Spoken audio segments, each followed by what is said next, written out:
Welcome back to another episode of the Outsider Sports Baseball Podcast. Corey Jason, John Pauline, Dylan Mel, Ben Mandel. It's opening week. First series down in the book.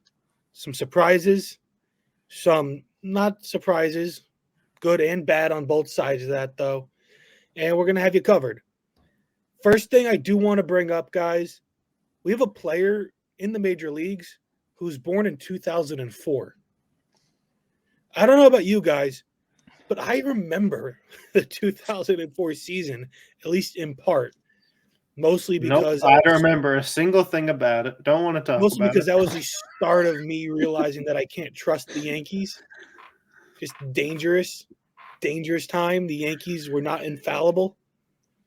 But it's kind of scary that a guy born the same year as my brother is in the majors.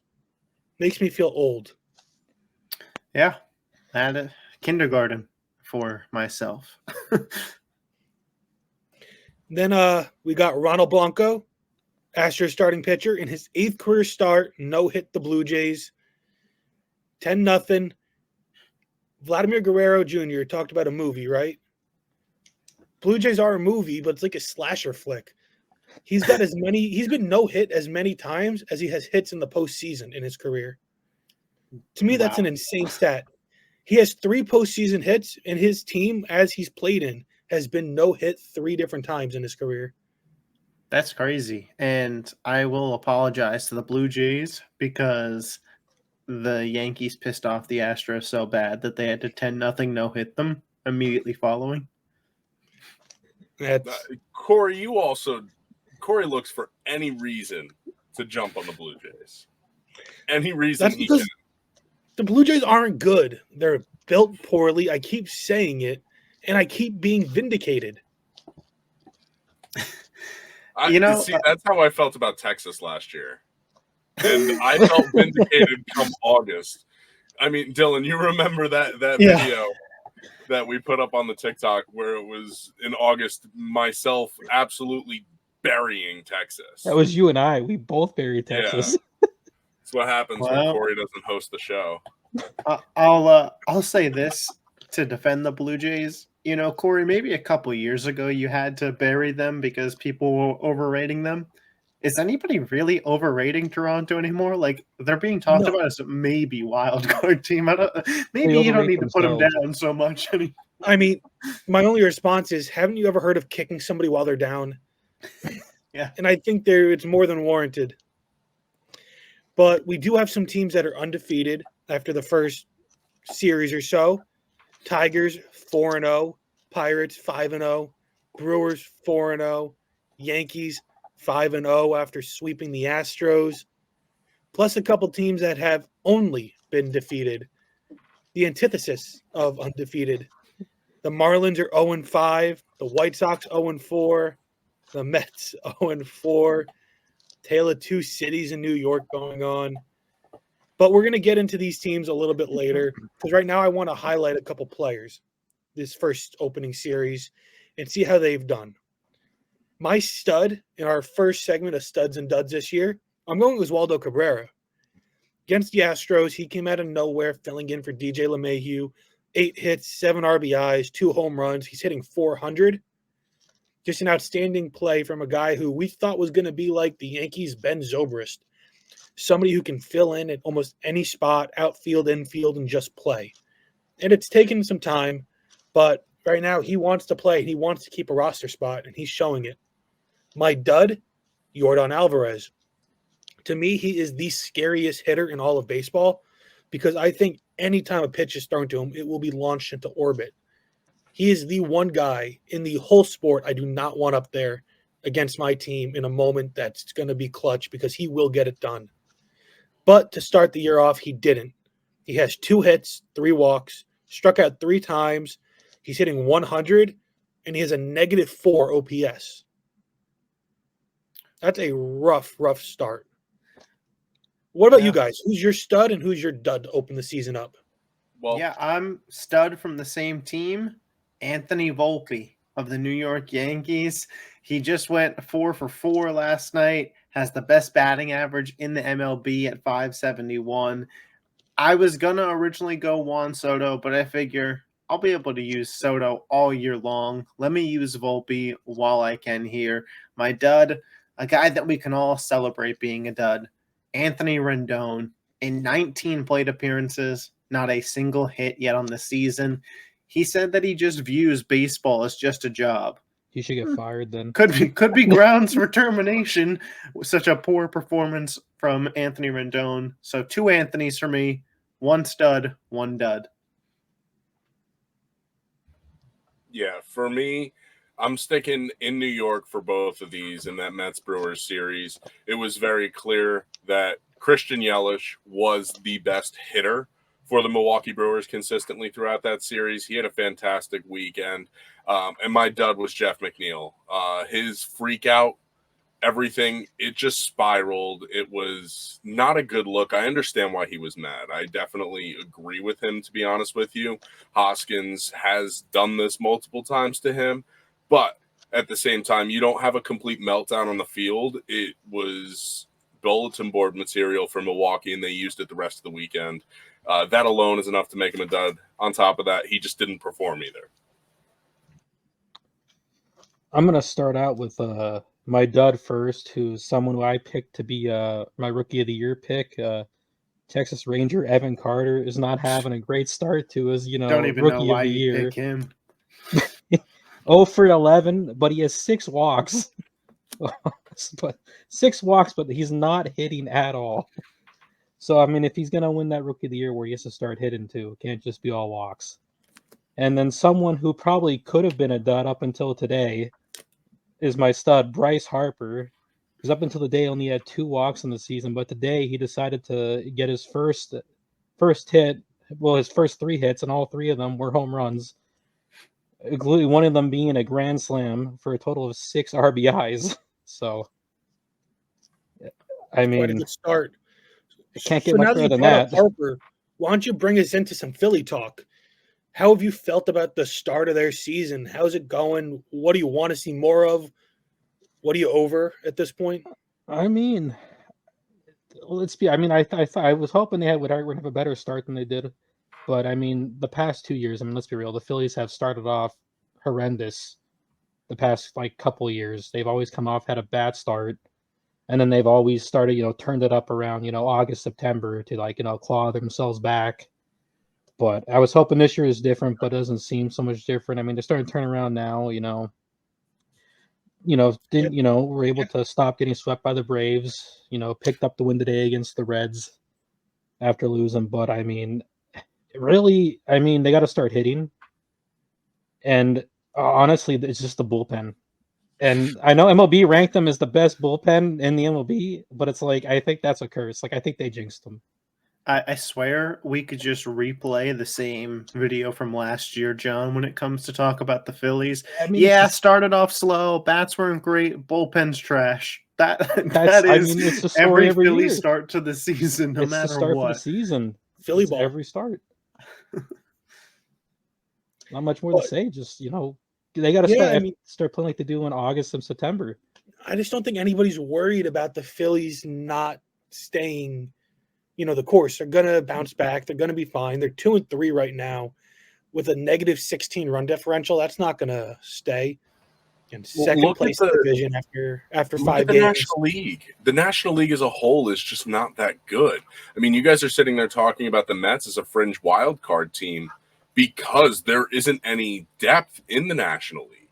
The National League is just not good. So you're absolutely right. I'm not worried about the Phillies at all. Look at the NL East right now. I mean, you have the Marlins and Mets with no wins right now. Yeah, the Phillies are in second at below they're 500. In second, so they'll be all right. But after that, let's talk a little Yankee. Let's sandwich 2 teams that we're definitely going to talk about. And let's go Yankee. Dylan, I see that smirk. We've been texting throughout the first couple of games. Just let that emotion flow with how you're feeling with this team.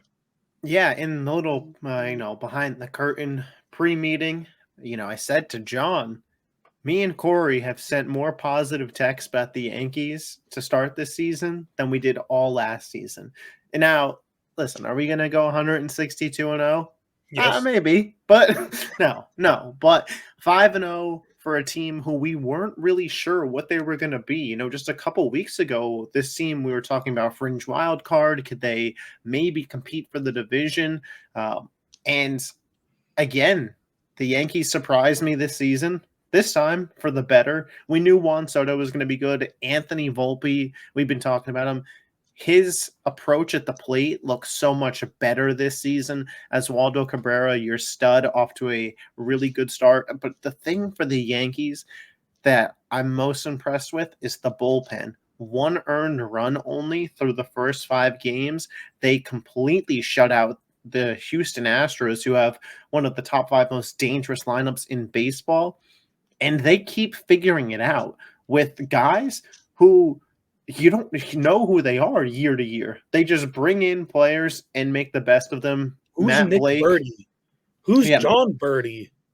Matt Blake and this Yankees coaching staff, especially for the pitching, really, really overperform on the bullpen every year. And it's great to see. And the Yankees are 5-0, and I could argue their worst player thus far has been Aaron Judge.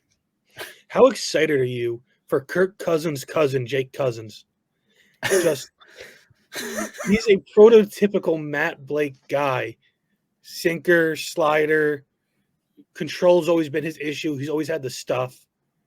He's somebody I can see being, the new Ian Hamilton. Yeah, I mean, I have no doubt that they'll figure it out. He'll have a role in that bullpen, and he'll probably excel at it. It's exciting to see. I thought that the Yankees maybe were going to lose a lot of 7-6 games this year. If the Yankees get, 5 runs in a game, I'd be interested to see how many of those that they win. 4 or 5 runs scored from the offense. The pitching should be able to carry that, especially if the bullpen gets going. It's just really exciting. And I mean, us as being able to, as people who follow baseball closer, we knew what Juan Soto was, but watching him on a night in and night out basis, just possibly the best baseball player I've ever seen, just in every facet of the game, the best eye. And now he's always been, joked about as being the modern day Ted Williams because of how he, holds himself at the plate. But it's not far off. Just how he battles and puts his all into every at bat. We've seen the Yankees take at bats off. Stanton, even Judge, 1, 2, 3 strikes, swing it 3 sliders out of the zone and you're out. Soto isn't going to do that. Soto has an in-depth knowledge, and it's just a joy to watch him. And I hope we watch him in Yankee Stadium. Well, it's been contagious, though. About New York. It's been contagious, that hitting style. Every Yankee player has had competitive at-bat after competitive at-bat. And Boone was interviewed today, and they were asked, he was on Talking Yanks, and they were asking him about it. And he said, listen, we know that we're not going to win every game, but if a pitcher has his good stuff, our job is to make him work. And we want to make the pitcher work every at-bat. And you see it down the lineup. Volpe's been doing it. Oswaldo Cabrera says he's been learning from Soto. Verdugo, who hasn't been off to the hottest start, he's been working every at-bat. It is a contagious mentality, and any non-Yankees fan might not understand what we're saying here, but the team just feels different.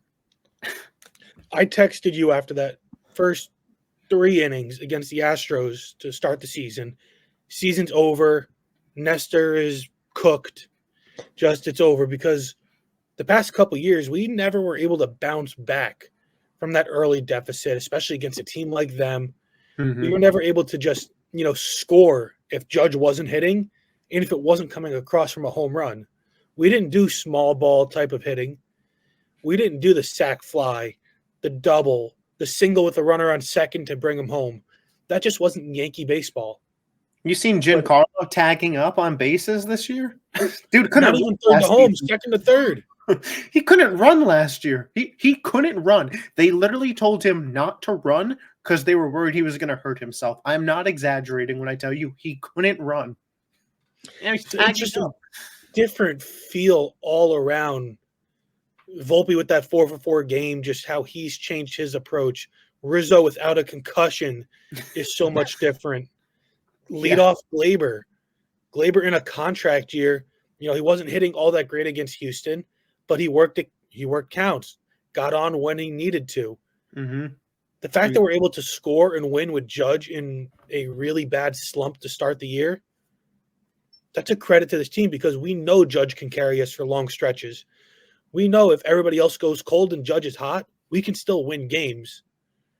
But when Judge is cold, we've never had anybody else even lukewarm because it's just not how the team was built. Yeah.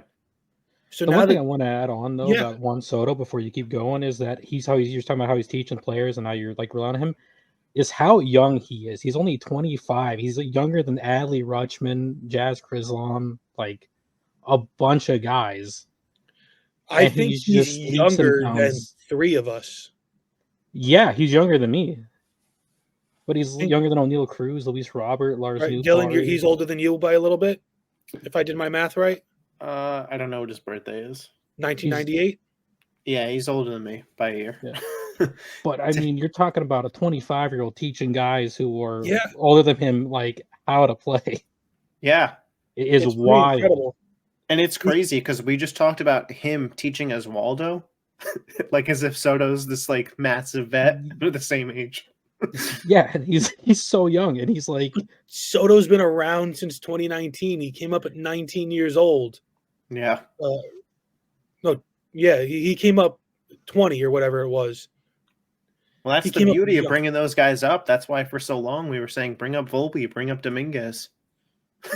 It's just incredible watching him play, watching him and Judge. And Soto's making a point to play good defense, too.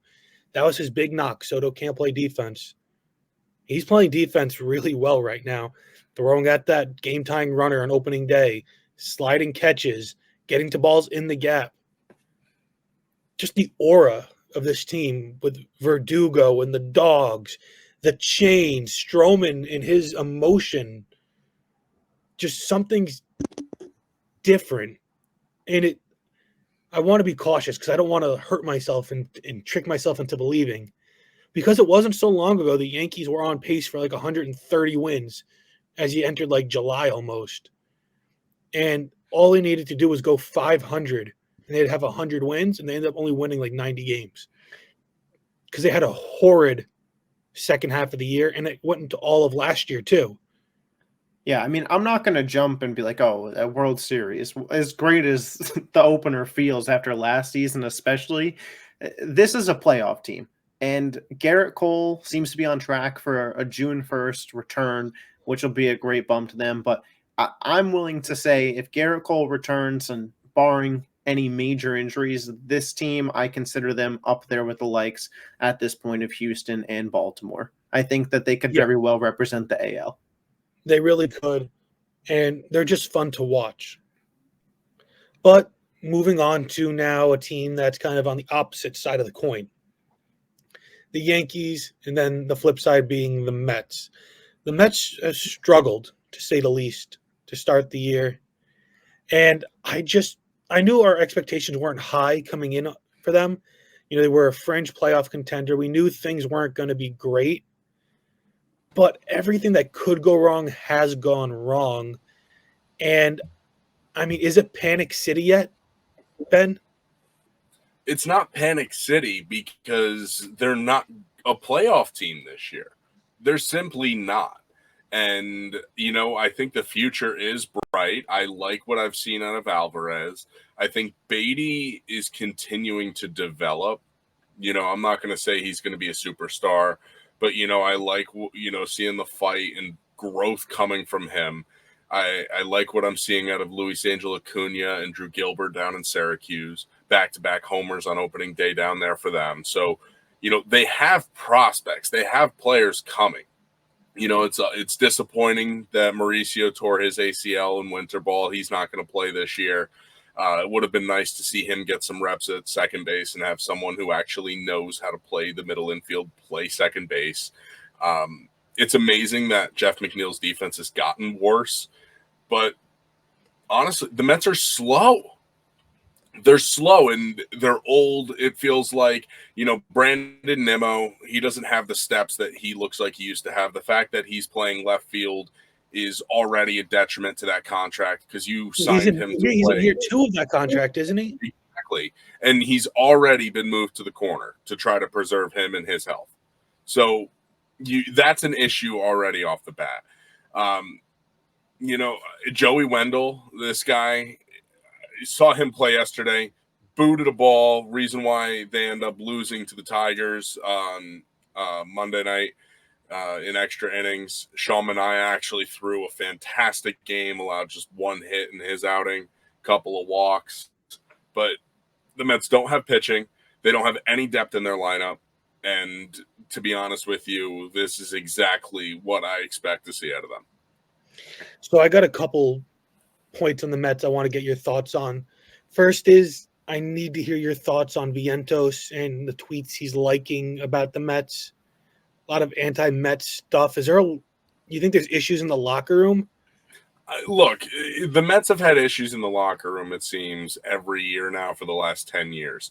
And you know what? If I'm Mark Vientos, I also am not happy that I'm not on the opening day roster. But you can't be doing that publicly. No, I'm not sitting here saying that Mark Vientos should be doing that. But at the same time, I really do not care, because if you were not good enough to make this roster...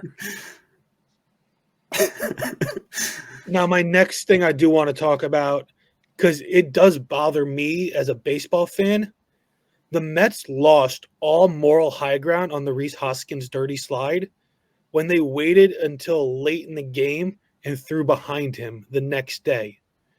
It was a dirty slide. You can take the man out of Philly, but you can't take the Philly out of the man. And he did try to hurt McNeil. McNeil could have broke his leg. His leg snapped back in that slide. So it was dirty.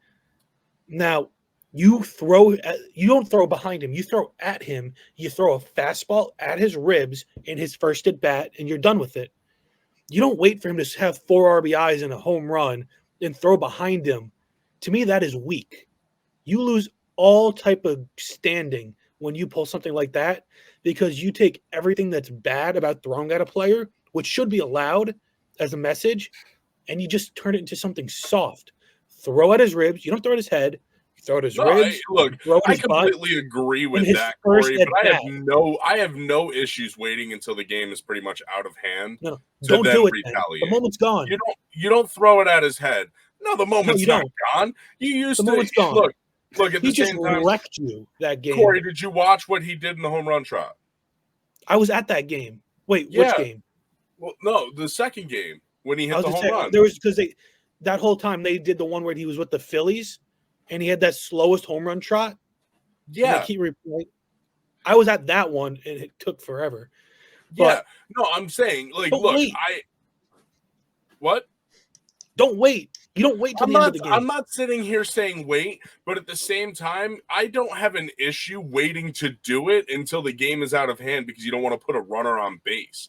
It also depends on when Hoskins comes up in other situations. The reason why he had so many RBIs, Corey, is because people were on base. You're not going to bean a guy and retaliate when he's on base. I completely agree with not throwing at his head, but you're not going to sit there and peg a guy when you've got guys in scoring position. But how about the fact that they threw behind him without even attempting to hit him? Drill him in the ribs. I just said to you, I don't agree with throwing it there. But do you know the name of the pitcher who threw at him? I forgot. I did know it. Exactly. It's Yohan Ramirez. The guy sucks. I wouldn't trust him to hit the broadside of a barn. So are you saying that you think he probably tried to hit him and it just went wide right? Very well could have. You don't look. Hoskins' comment after the game was major leaguers don't miss by that much. Yohan Ramirez does. Only the Mets. No, because there's no way he throws that ball that far behind him.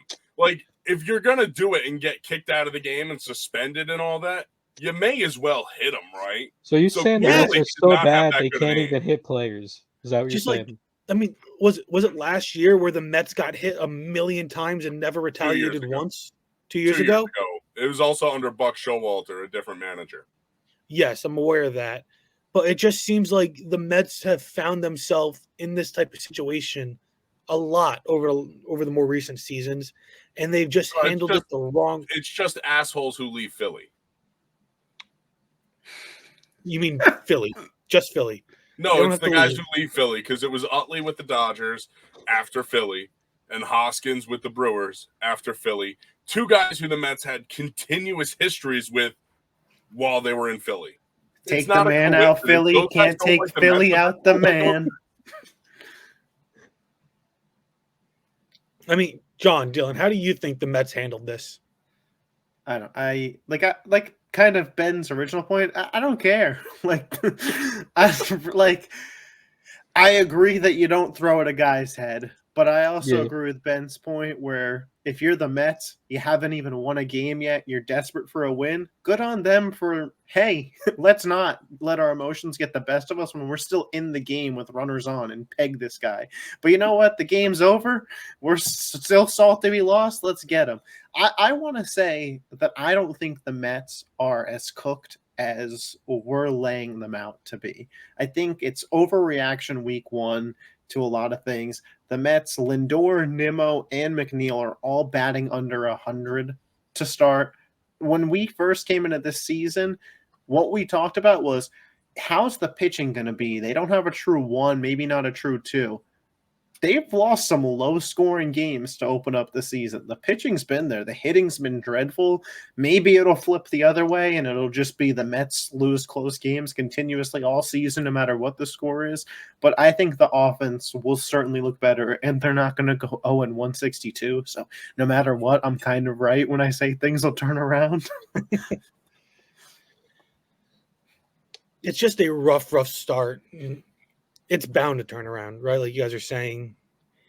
It's just frustrating watching a lot of guys that you know have a lot of talent, like Lindor, Alonso, just kind of struggle. Lindor is notorious for being a streaky starter, doesn't really start off well. But like the comments he's making, if it was my team, would rub me the wrong way, talking about the vibes. But I can't really say because my team's performing well. But I do think the Mets. You would be lying to yourself if you walked into the Mets locker room after Monday's loss, where they dropped to 0-4, and said the vibes are immaculate. Like, no, the vibes better not be immaculate. They better not be. The vibes are not going to be good. Obviously, things are not good. No, but I just don't think it needs to be said in a post-game, presser. If someone's going to ask you, you'd be lying, obviously, if you said anything otherwise. I mean, I just think that downplays the poor start. Oh, we just need to get the vibes back up and just say we just need to play better. Certain words. No, he's like, look, we get the vibes back up and get rolling. He's not saying it is the people in the clubhouse suck.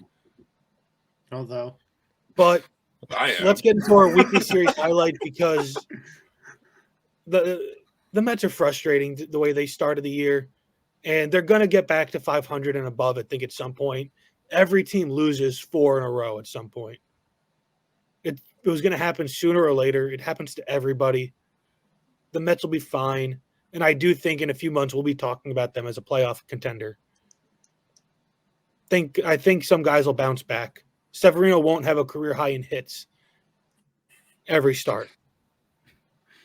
But for me, the series I want to highlight is Houston at Texas. The little brother won the World Series, right? I think the Rangers are the Astros' little brother as of late, at least. And interdivision matchup, I think it's two really, really good teams. And I just find it interesting to see how the Rangers bounce back playing a really good team in their division. The Apple TV game on Friday, too. Ooh. Love that. Should be so good. I'm going to go with the Mariners-Brewers.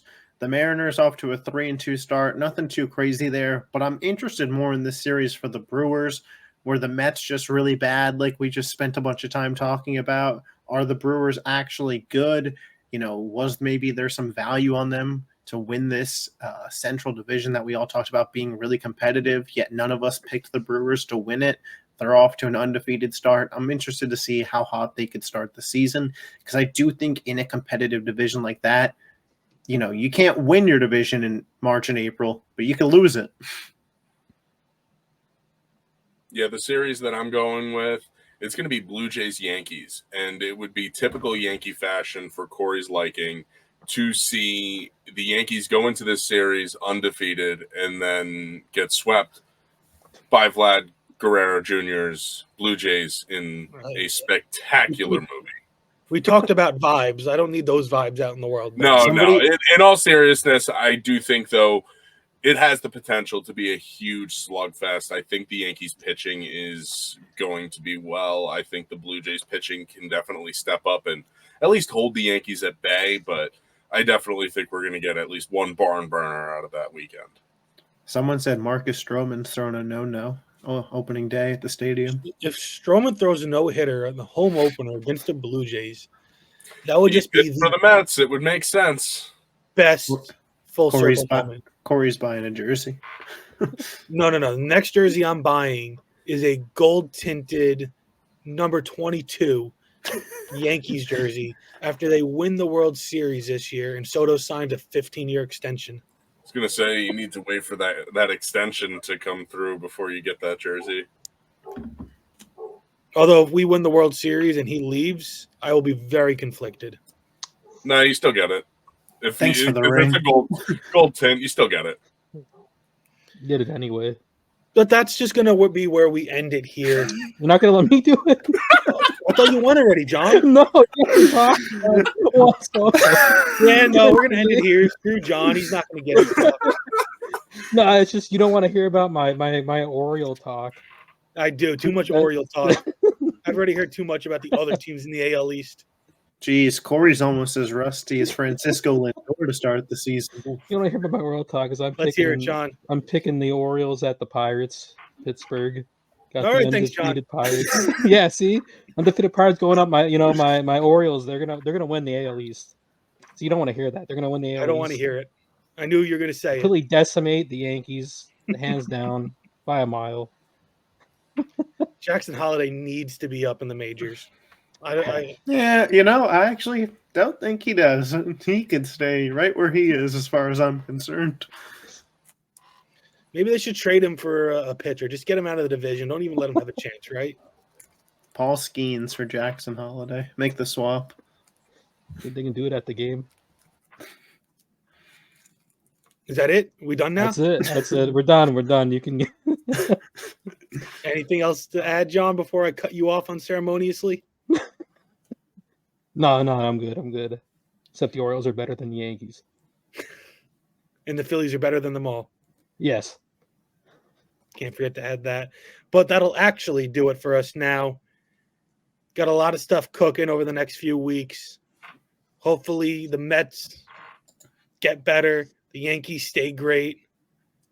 I have faith in the Mets, Ben. They'll get there. I hope they go. Don't shrug at me. Every year. Positive thoughts. But that'll do it here. Dylan, Mel, John Pauline, Ben Mandel, Corey Jason. Keep tuning in to the Outsider Sports Baseball Podcast every week. Let's go, Yankees.